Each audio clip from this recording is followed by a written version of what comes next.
Il n'est plus acceptable qu'un auteur de violences conjugales puisse être condamné à du sursis. Pour nous, c'est un permis de tuer.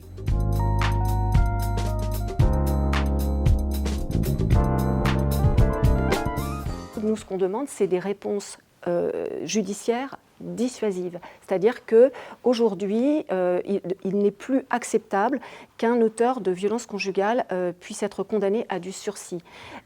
Pour nous, c'est un permis de tuer. Et ça, quelque part, c'est une violence supplémentaire pour la femme victime, parce que la femme victime va faire finalement tout ce qu'on lui demande.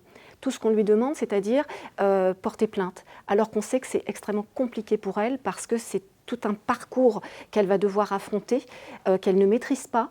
Et au final, en bout de chaîne, on va lui dire, ben voilà, monsieur a été condamné à du sursis. Dans les outils de prévention, c'est déjà un suivi des auteurs, un suivi psychologique des auteurs. Notamment, moi je pense par exemple à l'ex-compagnon de Marie, qui est décédé à Rennes il y a peu. Ce monsieur aurait dû avoir un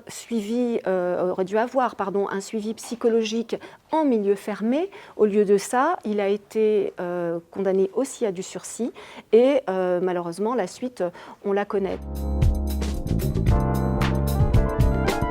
La médiatisation d'une manière générale concernant le chapitre des violences faites aux femmes est absolument nécessaire. On le voit aussi avec MeToo, ça ouvre la parole. Les victimes, nous, on en a de plus en plus qui nous contactent de toute façon par ce biais-là. Mais après, derrière, nous, on a un travail qui est ensuite de cadrer cette colère et de faire en sorte que ces personnes puissent être accompagnées juridiquement, psychologiquement, sur la durée.